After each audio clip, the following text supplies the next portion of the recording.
বীরভূমের শিউরি সদর হাসপাতালে প্রসূতির মৃত্যুকে ঘিরে চাঞ্চল্য। পরিবারের অভিযোগ, চিকিৎসার গাফিলতির কারণে মৃত্যু হয়েছে সদ্যজাত সন্তানের মা অঙ্কিতা চ্যাটার্জির।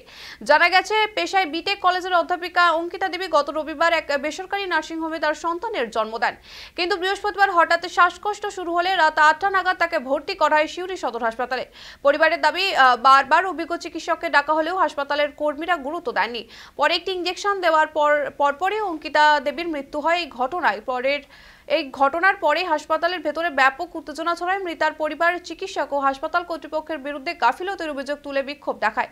পরিস্থিতি হাতের বাইরে চলে গেলে পুলিশ গিয়ে পরিস্থিতি সামাল দেয়। এদিকে শোকাহত মৃতার বাবা পুলিশের সামনেই চিকিৎসককে প্রাণে মারার হুমকি দেন বলে অভিযোগ। যদিও হাসপাতাল কর্তৃপক্ষের পক্ষ থেকে এখনো পর্যন্ত কোনো সরকারি প্রতিক্রিয়া মেলেনি। ঘটনায় ক্ষোভে ফুঁসছে মৃতার পরিবার ও স্থানীয় মানুষজন।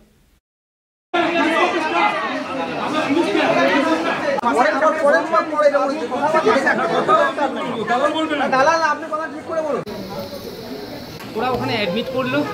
আমি বললাম যে ডাক্তারবাবু ওর শ্বাসকষ্ট হচ্ছে। তিনি বললো যে বেশ ঠিক আছে, অক্সিজেন দিচ্ছি, ইয়ে হবে, ঠিক হবে।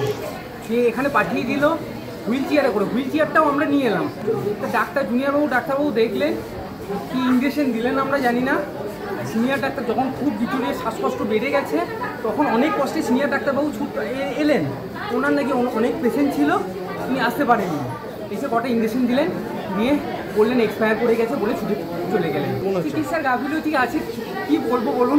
এখানে মানুষের চিকিৎসা হয় না।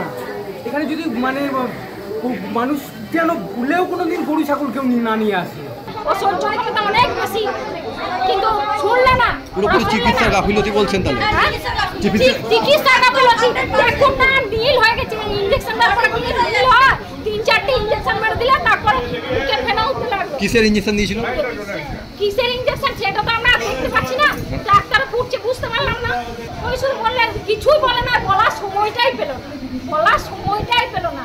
পরিবারের দাবি যে ট্রিটমেন্ট আরো ভালো করতে হবে। ডাক্তারবাবু দেখেছেন কিন্তু সময় পাননি, এটা হচ্ছে মেন ব্যাপার। আমি ডাক্তারবাবুর সঙ্গে কথা বলেছি, সুপার স্যারও দেখেছেন, ডিএসটি উনিও দেখেছেন, সময় পাননি। সময় যদি পাওয়া যেত তবে শিশুর ব্যবস্থাও করা হয়েছিল, কিন্তু সময় আর পাওয়া যায়। যাই হোক, পেশেন্ট তো মারা গেলে ওনারা করবেনই অভিযোগ, অনেক কিছু অভিযোগ করবেন। ঠিক আছে, ঠিক তো উপর মহল দেখছেন ব্যাপার।